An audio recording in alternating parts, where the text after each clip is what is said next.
So, what's art supposed to do, really? Is it about escaping into some fantasy world? Or is its job to hold up a mirror and show us life as it actually is? That's the big question we're diving into today. And we're going to do it through the eyes of a real giant of American literature, William Dean Howells, and his game-changing idea he called the democratic aesthetic. All right, check this out. In 1891, Howells drops this bombshell: let fiction cease to lie about life. I mean, whoa. That's not just a friendly tip, right? He was basically throwing down the gauntlet. He was saying, hey, writers, let's stop spinning these pretty fairy tales. It's time to get real and show life as it is, warts and all. So why was this such a big deal? Well, to get it, you really have to get the guy behind the words. William Dean Howells. He wasn't just some writer tucked away in an office. He was living and breathing in the Gilded Age, a time of massive, rapid change. And he looked around at the art being made, and he just saw this huge gap, this total disconnect from what was actually happening on the streets of America. And listen, Howells was a huge deal. This wasn't some nobody with a controversial opinion. We're talking about the editor of the Atlantic Monthly, a best-selling novelist, and probably the most powerful critic in the country at the time.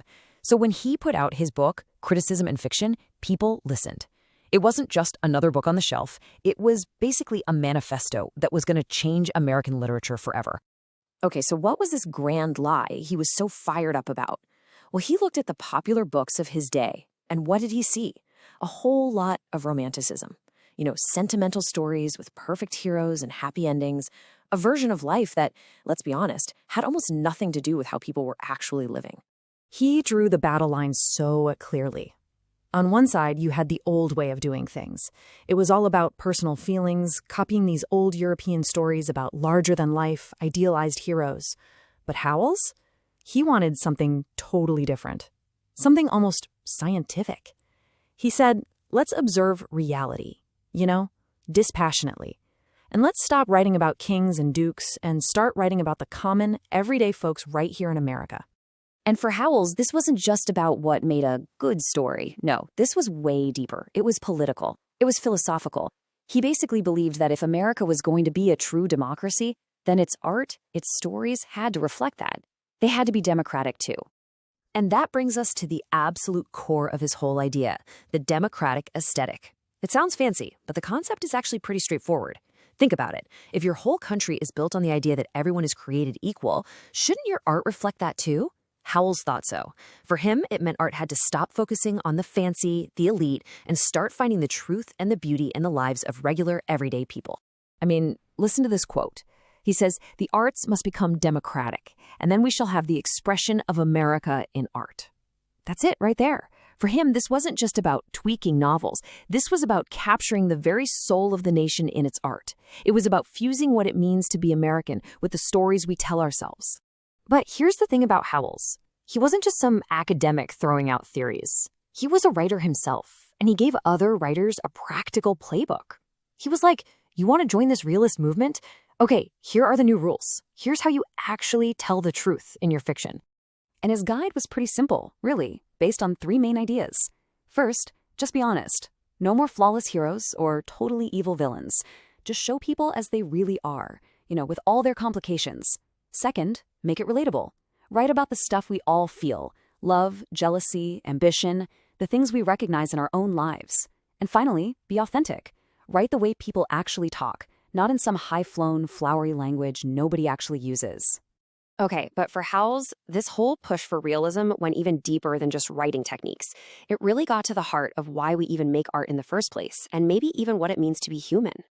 This is where we get to the real philosophical heart of it all. The true realist, he said, finds nothing insignificant. Think about that. Every little detail, a crack in a teacup, a random conversation you overhear, it all matters. It all holds a little piece of the truth about who we are. It's really a challenge to just pay attention to the world around you in a totally new way. And if you follow that logic, if nothing is insignificant, then it means that no one is insignificant either.